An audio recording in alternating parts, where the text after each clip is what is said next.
This was quite a weekend to remember, my dear internet surfers. First, we had the inevitable fight of Jake Paul, who lost against the one and only Anthony Joshua, and the day after, we had Andrew Tate lose against Chase Demore, a professional boxer who is known as a not-so-good technical fighter. And between both men who lost, they talked a lot of that good talk for years up until now.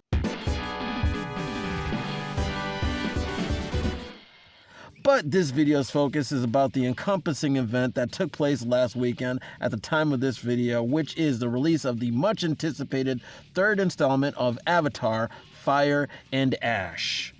In this video, I'll be breaking down this film's opening weekend box office numbers without a review, but stick around to hear my overall thoughts on this movie's performance thus far. Be sure to hit that like and subscribe buttons and that notifications bell to stay up to date whenever I upload twice a week on average, with the exception of this one.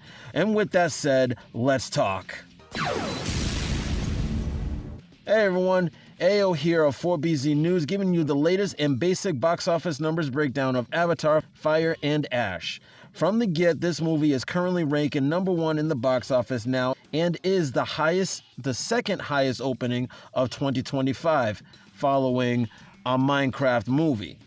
As of Monday, the film has reached 89 million domestic here in the United States, which fell short of 20% from the minimum projection of 110 million for the domestic opening. But for the international markets from places like China, France, and Germany, totaling 257 million, added up for the worldwide total of 345 million for the opening weekend. Objectively, this is unfortunate news for the film's box office because according to thatparkplace.com, audience attendance was 40% lower than the previous movie, The Way of Water, which had an opening domestic total of 134 million and a worldwide total of 442 million. The primary suspects in a nutshell would be the rising cost of movie tickets and streaming services, which, according to comicbook.com, goes on to state that in 2025, movie theaters are increasingly competing for the immediate convenience of streaming platforms, which have become the default mode of consumption for many families.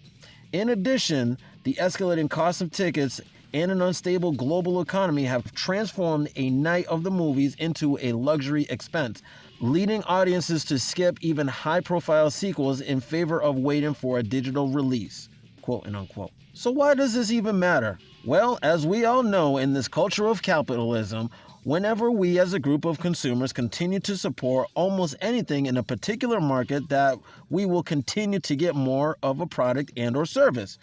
In this case, according to NBC News, reporting in various interviews, the creator, writer, and director, James Cameron, specifically stated that Fire and Ash needs to perform well at the box office to justify two more sequels, which are already written but not greenlit.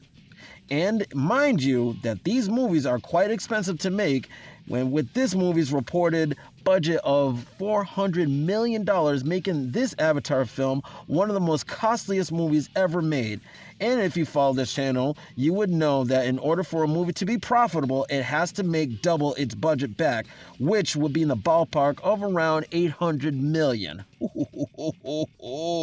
That is quite the daunting task. My overall thoughts about this is that even though the domestic opening fell short of the minimum projected 110 million opening, it's still too early to call it a flop for clicks at this point. As much as I want to rant about people calling this movie a flop after one weekend, I want to see how the next 2 weekends play out first. Looking at these numbers tells me that the international markets are still supporting this franchise, and when it comes to here in the US, well, we got the inflation, yes, and people are preparing for this Thursday of Christmas Day. What movie do you think families might see on Friday and the weekend if they decide to go out and want to see a movie? I mean, obviously Zootopia 2 is out, but still, what if the kids be like, hey, we want to watch Avatar 3? Huh? So I state this argument because Avatar has strong themes of family which audiences strongly resonate with.